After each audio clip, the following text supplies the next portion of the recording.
नमस्कार दोस्तों, मेरे प्यारे साथियों, मैं संजय सिंह राणा आप सभी के बीच आज पुनः उपस्थित हुआ हूँ। दोस्तों, आज हम बात कर रहे हैं और आपसे विनम्र प्रार्थना भी कर रहे हैं कि आप इन मुद्दों पर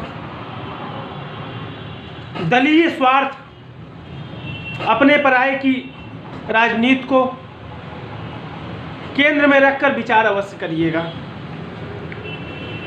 दोस्तों, हमारा सिर्फ एक ही उद्देश्य है कि हम हर उस बात की सराहना करेंगे, समर्थन करेंगे जो कि देश हित में हो, अन्याय, भ्रष्टाचार और राजनीति के जातिवाद राजनीति के खिलाफ हो, देश के हर नागरिकों के पक्ष में हो।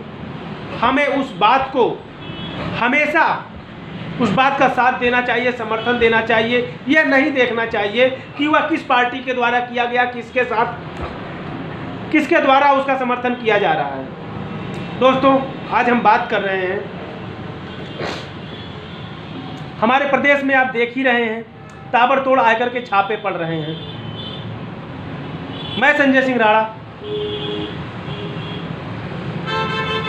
इस बात पर सिर्फ इतना कहना चाहता हूं, आखिर जब अगर हम सही हैं तो छापों से डर क्यों, पुलिस से डर क्यों, सरकार से डर क्यों? सरकार छापे मार रही है, मारने दीजिए। अगर हम में कोई कमी नहीं है, हम में बुराई नहीं है, हमने चोरी नहीं की है, हमने देश का नुकसान नहीं किया है, तो फिर हमें डर कैसा?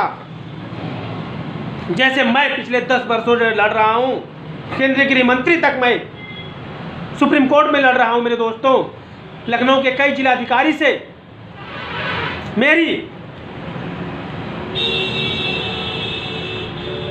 खन चुकी थी, लेकिन किसी ने भी मेरे खिलाफ कोई कानूनी एक्शन नहीं ले पाए, क्योंकि मैं सही था। इसलिए अगर मैं गलत होता तो मैं भी इन्हीं की तरह बिलबिलाता कि कहीं पुलिस हमारा हित न कर दे। लेकिन जब मैं गलत नहीं हूं मेरे दोस्तों, तो हमें डर किस बात का? छापे मार रहे हैं, मारने दो। अगर आप चोर नहीं हैं तो आपके अंदर डर नहीं होना चाहिए। कहा गया है ना, चोर की दाढ़ी में तिनका।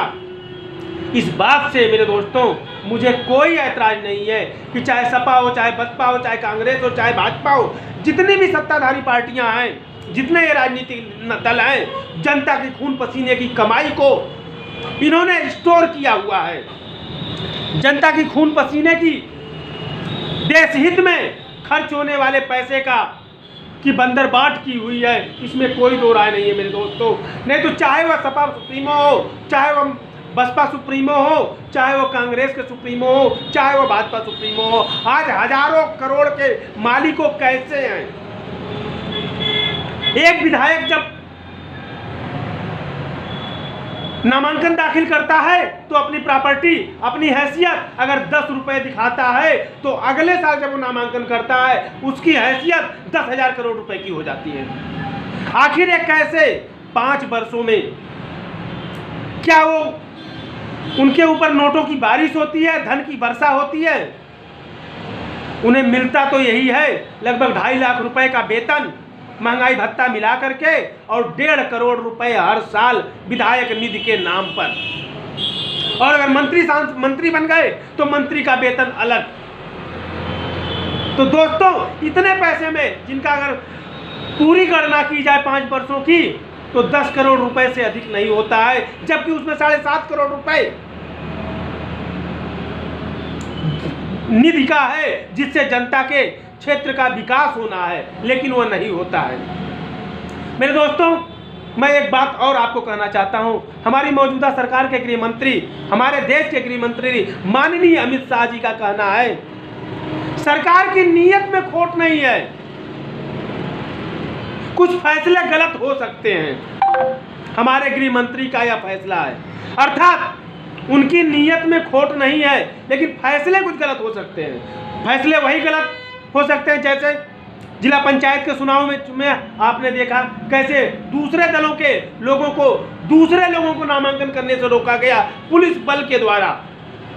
कैसे ब्लॉक प्रमुखी के चुनाव में सिर्फ अपने लोगों को नामांकन करने की छूट दी गई और दूसरा कोई प्रत्याशी नामांकन नहीं कर सका। जिला पंचायत अध्यक्षों का भी यही हाल रहा। ऐसी सरकार हमसे यह कह रही है कि हमारी नीयत में खोट नहीं है और फैसले कुछ गलत हो सकते हैं, यह हम भी मानते हैं। अगर आपके नीयत में खोट नहीं थी तो फिर ब्लॉक प्रमुखी के चुनाव में, जिला पंचायती के चुनाव में, जिला पंचायती अध्यक्ष के चुनाव में आपने दूसरे को नामांकन क्यों नहीं करने दिया? अरे मेरे भाई, इसका सीधा सीधा तात्पर्य है कि आपकी नीयत में ही खोट है।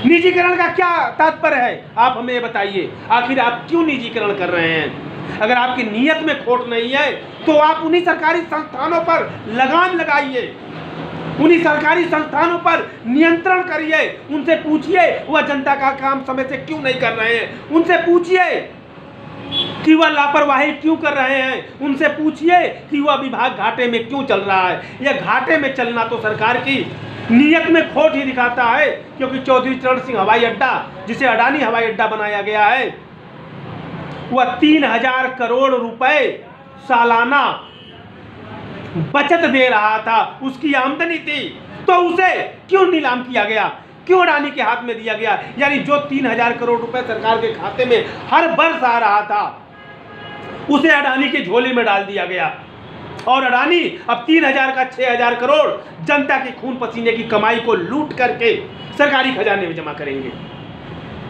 तो यह सरकार की नीयत साफ साफ दिखा रहा है, यह फैसला कि सरकार की नीयत में ही खोट है। अन्यथा सरकार ऐसे तानाशाही फैसले नहीं करती।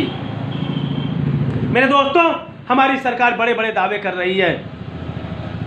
हम सरकार के इस फैसले का स्वागत करते हैं कि वह मतदाता कार्ड को से आधार को लिंक करना चाह रही है। मैं इस फैसले का स्वागत करता हूं, क्योंकि इससे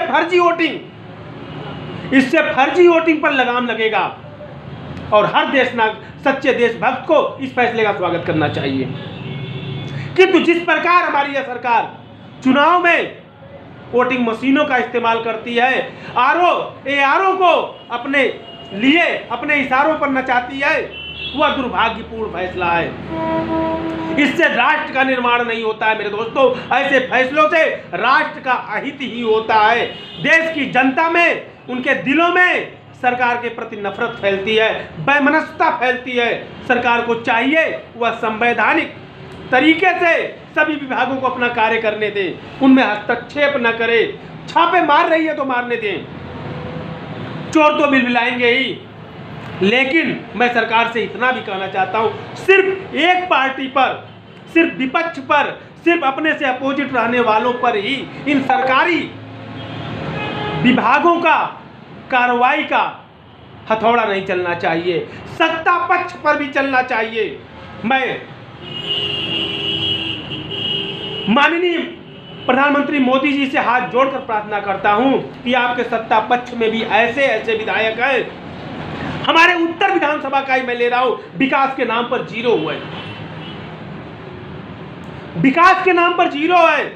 और हमारे उत्तर विधानसभा के विधायक का अपना लान, अपना व्यवसाय आज भली फल फूल रहा है, दिन दूनी रात चौगनी तरक्की के हिसाब से फल फूल रहा है। आखिर उसकी जांच क्यों नहीं कराई जा रही है? तिकोनिया कांड में इतना भयानक हत्याकांड हुआ, आखिर उनके बर्खास्त मंत्री को क्यों नहीं किया जा रहा? गृह राज्य मंत्री को क्यों उन्हें सम्मान के साथ संवैधानिक पद पर बैठाया गया है? सिर्फ कह देने से हमारी नीयत में खोट नहीं है, फैसले गलत हो जाते हैं। सिर्फ काम नहीं चलेगा मेरे दोस्तों, यह तभी हो सकता है, ऐसा तभी हो रहा है जब पूरी की पूरी दाल ही काली होती है। नहीं मेरे दोस्तों, ऐसा नहीं चलेगा। अब मैं आप सबसे अनुरोध करता हूं, भारतीय सर्वधर्म पार्टी की हैसियत से, उसके राष्ट्रीय अध्यक्ष की हैसियत से, आप इन हमारे द्वारा कही गई बातों को, अपने सत्ता पक्ष के नेताओं द्वारा कही गई बातों का विश्लेषण करें और सोचें क्या इनका पुनः साथ देना जायज होगा। मैं मानता हूं अभी हमारी पार्टी है, उभरती हुई पार्टी है, अभी हमारी पार्टी का कोई अस्तित्व तो नहीं है। किंतु मेरे दोस्तों, अगर आपने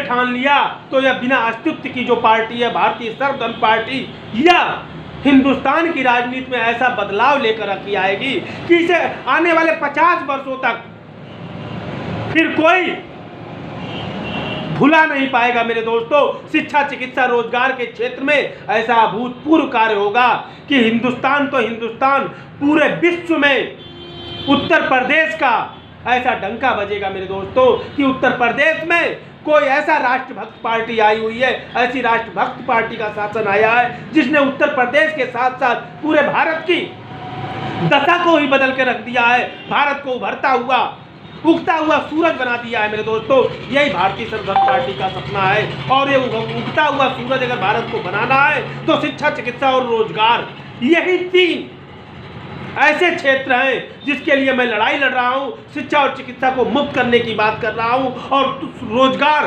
स्वतः सृजित हो जाएगा मेरे दोस्तों। रोजगार का स्वतः सृजन होगा। बस आपको फैसला करना है मेरे दोस्तों। एक बार मौका देना है भारतीय सर्वधर्म पार्टी को। भारतीय सर्वधर्म पार्टी के पास अभी अपने प्रत्याशी भी नहीं है और वह प्रत्याशी भी आप ही को देना है। आपके बच्चे, आप खुद अपने क्षेत्र से विधायक कर भारतीय सर्वधर्म पार्टी का साथ दें। भारतीय सर्वधर्म पार्टी के टिकट पर चुनाव लड़ करके हिंदुस्तान की राजनीति को बदलें। यही मेरी आपसे प्रार्थना है मेरे दोस्तों। जय हिंद, जय भारत।